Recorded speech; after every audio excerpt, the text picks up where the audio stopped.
This is a part two to my thoughts on the Purple Revolution. Um, some people, I think, most people got what I was saying, but I don't. If you don't know me, and you don't know other things, you might get some things wrong. First of all, I don't hold grudges against people. That's not what it's about. I'm not pushing them down a flight of stairs because they come towards me. I don't wish ill on them. I wish them well. I want them to heal, which is what I've always been fighting for. I'm always fighting for people to have understanding, which is why I have a channel, which is why I speak, because it's important to me. Obviously, I care about people, talking and understanding things and all of that. But one thing I've learned a lot in the last year, but definitely what I've learned is you can't force people to treat you better.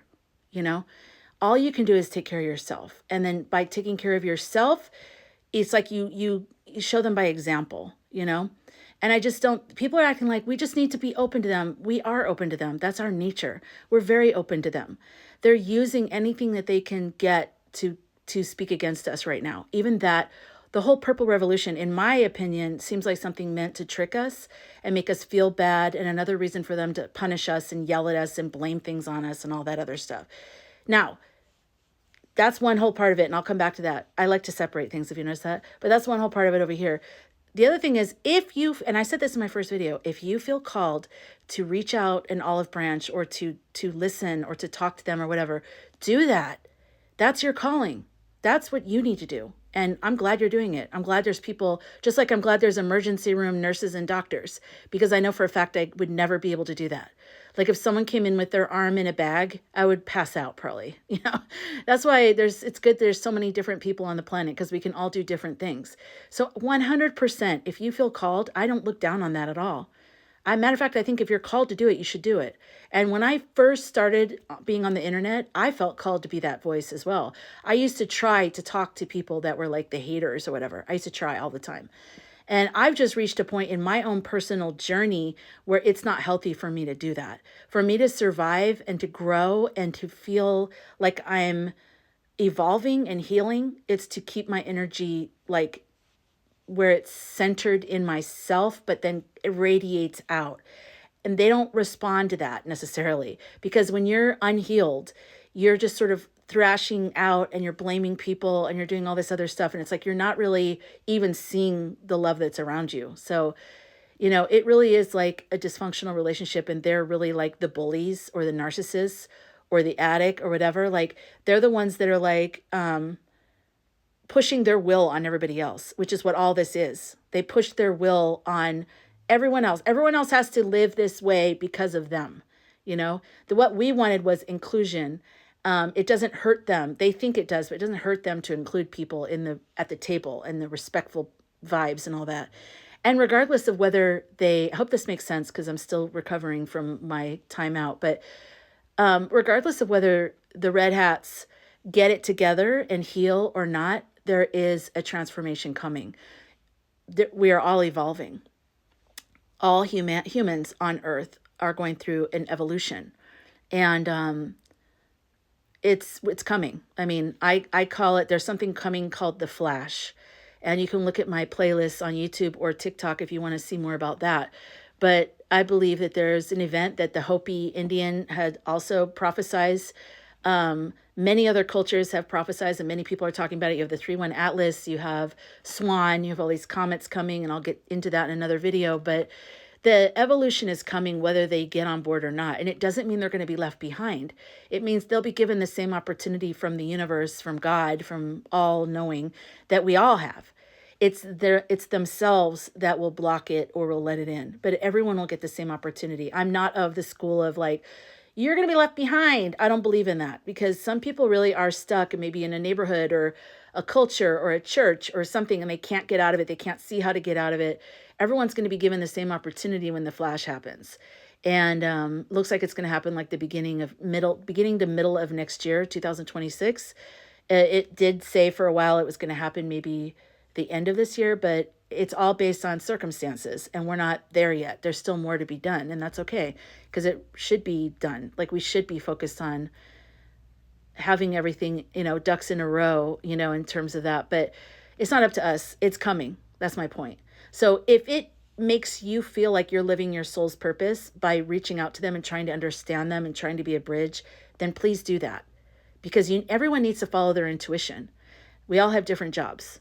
And remember my example of we're all looking at an elephant, but on one side of the elephant, there's daisies painted on it. And the other side of the elephant, there's no daisies painted. If we're going to sit here and keep arguing about whether there's daisies on the elephant or not, it's wasting time. Because the bottom line is we all see something different. This issue's too big. Life is too big for anyone to be like, everyone has to be on the same page. No, we don't. We don't. And we all have to just follow our own intuition. That's what gets you into cults and weird religions and weird things where you end up following some strange guy who wants to have schmexual relationships with everybody and takes everyone's money. That mindset, it's that colonizer mindset of like, we have to have a leader. We have to be doing that. We don't have to do that, you guys. We don't have to have a leader. We are our own leaders. We have to come together in community by each person being sovereign. You can't be beholden to anyone anymore. That time is done, you guys. It's time to evolve into being your own leader and follower. Like follow your own intuition and lead with your heart and be loving. That's it. And sometimes you have to put your foot down. Sometimes you have to put a boundary down, and that's loving towards yourself. I'm not putting hate out there for others. I'm putting love for myself and saying, I am not a person for that. Not only that, there's nothing that has to be done. That's how you knew. Immediately I knew it was a scam, because if someone's trying to force you to bond with them, that's not what bonding is. No one can force you to love someone. No one can force you to like someone. No one, you either do or you don't. So all they have to do is get right with themselves, and everyone will naturally gravitate towards them. That's how manifestation works. It's a vibration thing. If they really want more world healing and all that, they just have to focus on healing themselves. And that example of being a healed person, that ripples out. That's how it works. And being brainwashed or being like where you hate everybody and you blame everybody, you have to come to your own full circle. You know, I've watched too many and listened to too many near-death experiences to know that at the end of our lives, we will have a life review. And we will not only feel what we felt in all those moments, but we're going to feel how we made everyone else feel around us. So if you're spewing hate and just hatred, like outward like that, you're going to feel all the people that you affected, you're going to feel how you made them feel. So healing is an individual inside thing. I can't help someone heal. I can get out of their way. I can send them love in my mind and in my heart and like send it out to them. I can be kind, but I don't have to do anything else. I just don't, you know? And if I feel like someone is being abusive, I'm not doing anything with that person. I'm moving away from that person. Because I am at a point in my life, I've given many years to that energy. I used to be bullied by a lot of people because I was always like trying to be polite.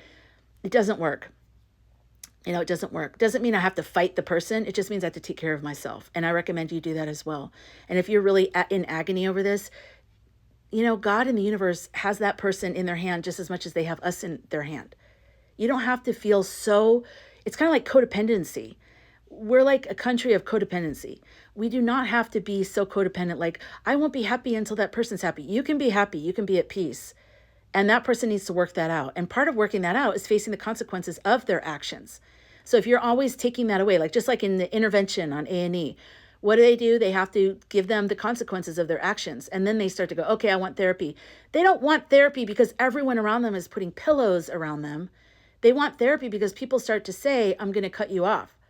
I'm not going to give you money anymore. You can't stay at my house anymore. I won't come to get you at the bar at 2 a.m. anymore. And that's how I see with the red hats and all that stuff. I see like they're going to have to realize one day on their own that all that hatred and all that cruelty and all that whole way of looking at a fellow human being, they're going to have to look and see where that led them. Because we can talk until our faces fall off. But until they know it in themselves, that's not what they want, just like an addict, because they're addicted to hate. The hate gives them power. It gives them superiority. So they're addicted to that. And until they want help, no one can help them. So just take care of yourself and put love out there. And if you feel called to do it, go ahead and do it. Hope that answers your questions. We evolve by each individually evolving.